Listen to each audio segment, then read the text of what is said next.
Hello everybody, this is Kirby over yonder, and this is gonna be a different type of video than usual. You see, a few weeks ago I made a concept outline for a potential Kirby spin-off game starring Bandana Waddle Dee. I wrote up a Google Doc about this concept and the link to that will be in the description, but if you'd rather just hear what I have to say, then just keep watching the video. From here on, pretty much everything I have to say is already in the Google Doc, so you're not really missing out either way.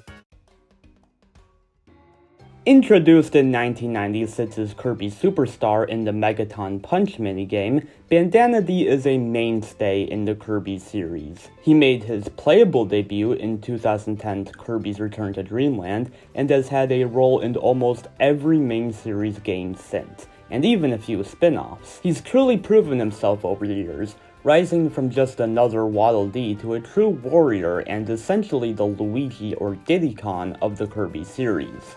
Yet despite this, he is often overlooked by non-Kirby fans.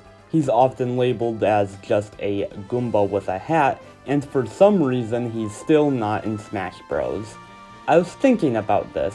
What is it about Bandana Dee that non-Kirby fans just can't seem to latch onto? When it finally came to me, Bandana Dee simply hasn't had his time in the spotlight. Think about it. Luigi has the Luigi's Mansion games, Diddy Kong has Donkey Kong Country 2. Even comparing him to other Kirby characters, Diddy and Meta Knight have both had sub-games in which you play as them, along with important story roles in multiple games. Bandana Dee does have a role in a lot of Kirby games, but for the most part he doesn't really affect the story, aside from in Kirby 64, but even then it's debatable as to whether or not those are the same Waddle Dee. He needs to get out of Kirby's shadow. Bandana Dee needs a game of his own. While most Kirby games have little to no dialogue, aside from antagonists, this game will allow every character to speak, though only through text, no voice acting. The game opens with Kirby, Bandana Dee, and Gooey fishing. Bandana Dee is feeling down as he feels that he is no more than Kirby's sidekick and that he lacks his own identity. Kirby reassures him that he is so much more than that, and Gooey states that he was also Kirby's sidekick at one point, but that he always saw him and Kirby as equals. But Bandana Dee still feels insecure. He closes his eyes briefly, but upon opening them, notices that Kirby is gone. He worries for a bit, but then notices a trail of black goo clearly leading somewhere. He and Gooey quickly follow it. Just like Forgotten Land, this game would be a 3D platformer, but focused more on puzzles. Instead of just being for collectibles, the puzzles in this game will be required for progressing through each level. This will help the game feel distinct from other Kirby games while not straying too far away from the typical formula. Of course there will be combat, it's just not the main focus. The first player would play as Bandana Dee, and player 2 would play as Gooey. Bandana Dee would essentially play the same as he does in Forgotten Land. In addition to his spear, however, he would also be able to use all of his elemental abilities from Star Allies, along with some new combined abilities like Poison, ESP, Drill, and etc. These abilities would be used for puzzle solving, and the game will encourage you to experiment with them. Gooey will most likely play the same as he does in Star Allies, but in a 3D space. Like with Bandana Dee in Forgotten Land, his attacks will also get stronger throughout the course of the game. The game will have Sid's worlds like with most Kirby games. Instead of using generic platformer themes, each world in this game will be themed after a different character, such as Diddy or Meta Knight. You won't actually fight any of these characters. Instead, you'll be able to talk to them in between levels.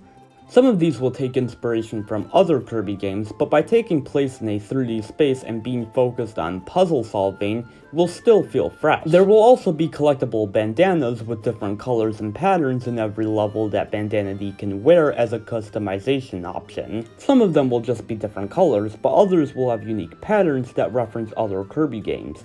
Collecting every bandana in a world will unlock a bonus level. The worlds themselves will consist of Program Paradise, the first world being based after Suzy. It has a mechanical theme akin to Planet Robobot, with the enemies all being robots and having a steampunk aesthetic. The boss for this world will take place in a lab. Ongoing Greenery. This is Taranza's world, in which you climb the Dreamstalk. The boss will take place on the very top of said Dreamstalk. Sound Estate, Dedede's world. This one is themed after music, in which you have to time yourself to the beat right in order to solve puzzles and progress through levels. This world's boss takes place at Castle Dedede. Excessive Chivalry, Meta Knight's world. This will be more of a medieval-themed level, with all the enemies dressed in armor. The boss will take place on the Halberd. Spacious Park, Magolor's world.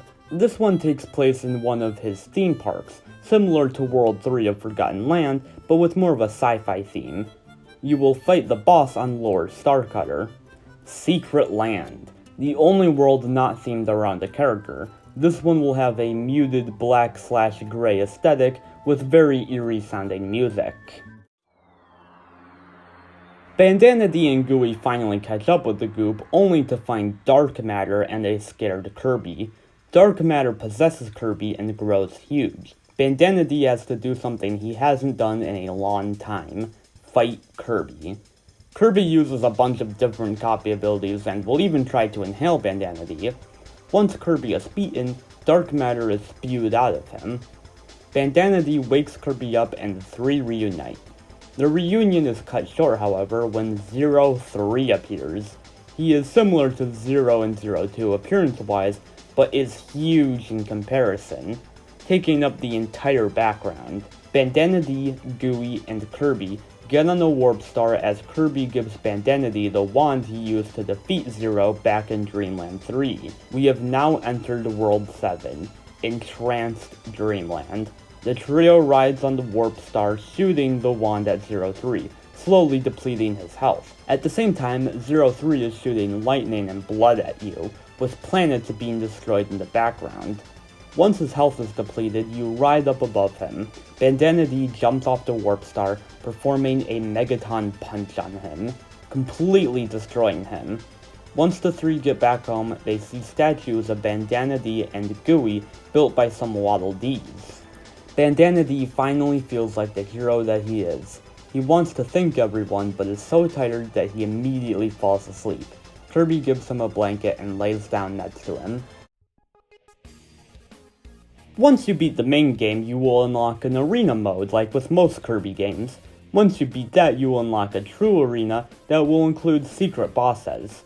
Beating the main game will also unlock a mode in which player 1 can play as Gooey, with player 2 being a different colored Gooey, going on his own adventure with remixed levels from the main game, with more focus on the combat than the puzzle solving. Instead of fighting 03 at the end, you will once again fight Morpho Knight. There will also be mini-games like in other Kirby games. And with that, I'd like to thank anyone who took the time out of their day to either watch this video or read the original Google Doc. I will probably update the doc in the future if I get any new ideas. Any and all constructive feedback will be appreciated. Thanks again, and Kirby out.